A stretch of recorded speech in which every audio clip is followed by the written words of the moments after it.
All right, let's get right into it. We're talking about one of the most incredible stories in modern history, how India's fight for freedom completely transformed itself. We're going to see how a movement that started with, well, polite requests turned into something driven by pure, powerful passion. It all really comes down to this one question, doesn't it? If you want to change your future, do you ask nicely and trust the people in power to be fair? Or do you decide that freedom is something you have to stand up and take for yourself? This was the exact struggle that defined India's path to independence. And right from the very beginning, you had two totally different answers to that question. On one side, you had people who truly put their faith in British fairness. They thought, hey, we can make this work through peaceful reform. But on the other side, there was this growing idea that self-rule, or Swaraj, had to be won, through the strength and the will of the Indian people themselves. So let's start at the beginning. We're kicking things off with the first phase of the Indian National Congress, an era totally dominated by leaders we now call the moderates. This timeline really lays it all out for us, doesn't it? You can see that clear moderate phase from 1885 all the way to 1905. But look closely at that year, 1905. That is the flashpoint, the Partition of Bengal. It's the event that kicks off a brand new and much, much more aggressive phase. The guys behind this early phase were men like Dadabhai Naoroji and Gopal Krishna Gokhale. These were brilliant, Western-educated intellectuals. They believed, truly, that they could use the system against itself, working within the British framework to get more rights for Indians. But they were willing to do it very, very slowly. And check this out.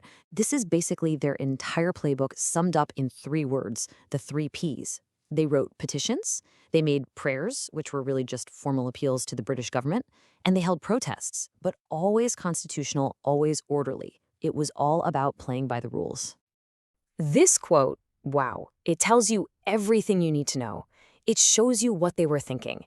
The moderates genuinely believed that British rule, for all its problems, had brought some good things to India.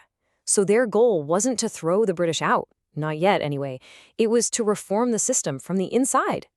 But here's the thing. Patience was running thin. The British weren't really listening, and the lack of any real change was causing huge frustration. And out of that frustration, a new generation of leaders rose up with a totally different and way more radical answer. So let's meet them. These are the faces of this new assertive nationalism. They were famously known as the Lal Bal Pal trio. That's Lala Lajpat Rai, Bal Gangadhar Tilak, and Bipin Chandra Pal. These were the guys who basically said, okay, asking nicely is over. And nothing, I mean nothing, captures that change in attitude better than this powerhouse declaration from Bal Gangadhar Tilak. Swaraj is my birthright, and I shall have it. See the difference? That's not a petition, that's a demand. It's a declaration of a fundamental right, not a request for a favor. And their methods? A complete game changer. They started to use the economy as a weapon. First, Swadeshi, which means of one's own country, encouraging everyone to buy Indian-made goods to build up self-reliance. The other side of that coin was the boycott, a direct economic assault on the British by refusing to buy their products. This was about action, real action, not just writing letters. So, you might be asking, what was the actual spark that lit this fire? Well, it was a single decision made by the British in 1905 that many Indians saw as a direct attack on their unity. Okay, so the British Viceroy, Lord Curzon, decided to partition the huge province of Bengal. The official reason they gave was, oh, it's just too big to manage. But the real reason, the one everyone suspected, was way more calculated. It was a classic divide-and-rule move, designed to split Hindus and Muslims and crush a growing center of nationalism. The anger over this partition was absolutely massive, and it pushed the two sides within the Indian National Congress to a breaking point. In 1907, at their big meeting in Surat, the party literally broke in two.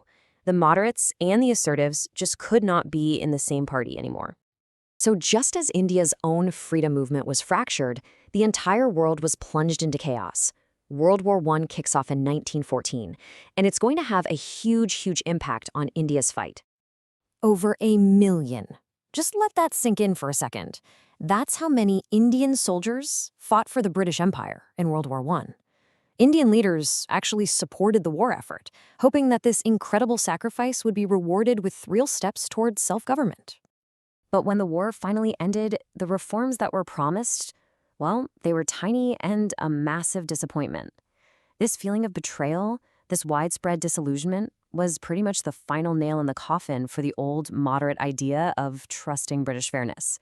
That trust was shattered. And that feeling of being let down fueled an amazing new movement. The Home Rule Leagues, started by Tilak, who was just out of jail, and the Irish activist Annie Besant, took the demand for self-rule out of the hands of the elite and brought it to the masses. They made it a popular nationwide cause. But right in the middle of all this new energy, something pretty remarkable happened. The very same groups that had split apart so dramatically years before, they actually found a reason to come back together, and they were stronger than ever. And this is what they accomplished. The Lucknow Pact of 1916 was just a brilliant move. I mean, not only did the moderates and assertives finally bury the hatchet and reunite, but the Congress also formed an alliance with the Muslim League. For the first time, they were presenting this powerful, united front demanding self-rule. So, when you boil it all down, it looks like this. The journey from 1885 to 1918 was a total 180. The attitude went from loyalty to straight-up opposition. The methods went from polite letters to mass action like boycotts. And the goal? It changed from some vague idea of gradual self-rule to the clear, immediate demand for Swaraj.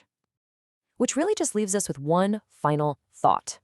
This whole 30-year saga of unity, then division, then an even stronger reunion, it shows that the road to freedom is never a straight line, right? It's a messy, complex struggle of ideas and actions. So what does this journey from petitions to passion really teach us about what it takes and what it truly costs to win your independence?